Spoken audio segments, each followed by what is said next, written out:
ಕಾಂಗ್ರೆಸ್ ಪಕ್ಷಕ್ಕೆ, ಕಾಂಗ್ರೆಸ್ ಪಕ್ಷಕ್ಕೆ, ಸಿದ್ದರಾಮಯ್ಯ ಸಾಹೇಬರಿಗೆ. ಇದು ಮುಟ್ಟವಲ್ದಿದೆ, ಕೆಳಗೆ ಮತ್ತೆ ಬಂದೈತಿ ನಮ್ಮ ಟಗರ,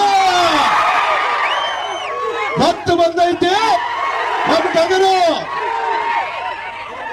ಇಲ್ಲಿ ತನ ಹವಾ ಬೇರೆ ಇತ್ತು ಅಂತೇಳಿ ಬಾಗಲಕೋಟೆಗೆ ಮಾತಾಡಕತ್ತಿದ್ರು. ಇನ್ನ ಮ್ಯಾಗ ಏನಿದ್ರು ನಮ್ಮ ಟಗರದ ಹವಾ.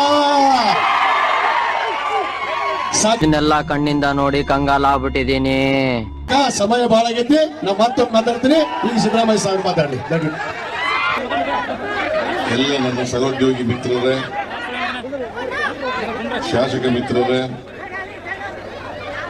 ಮಾಜಿ ಶಾಸಕರುಗಳೇ, ಇತರ ಎಲ್ಲ ನಮ್ಮ ಪಕ್ಷದ ಮುಖಂಡರುಗಳೇ, ಇಲ್ಲಿ ಸೇರಿರ್ತಕ್ಕಂಥ ಎಲ್ಲ ಆತ್ಮೀಯ ಬಂಧುಗಳೇ, ತಾಯಂದಿರೇ, ಯುವಕ ಮಿತ್ರರೇ, ಮಾಧ್ಯಮದ ಎಲ್ಲ ಗೆಳೆಯರೇ, ಈಗಾಗಲೇ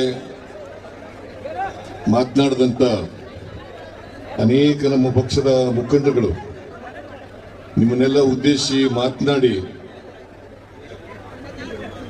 ಉಮೇಶ್ ಮೇಟಿಯವರನ್ನ ನೀವು ಆಶೀರ್ವಾದ ಮಾಡಿ ಅವರನ್ನ ಗೆಲ್ಲಿಸಿ ವಿಧಾನಸಭೆಗೆ ಕಳಿಸಿಕೊಡ್ಬೇಕು ಅಂತೇಳಿ ನಿಮ್ಮಲ್ಲಿ ಮನವಿಯನ್ನ ಮಾಡಿದ್ದಾರೆ. ನಾನು ಕೂಡ ನಿಮ್ಮ ಮುಂದೆ ನಿಂತಿರ್ತಕ್ಕಂಥದ್ದು ಉಮೇಶ್ ಮೇಟಿಯವರ ಪರವಾಗಿ ಮತಯಾಚನೆಗೋಸ್ಕರ ನಿಂತಿದ್ದೇನೆ ಅಷ್ಟೇ.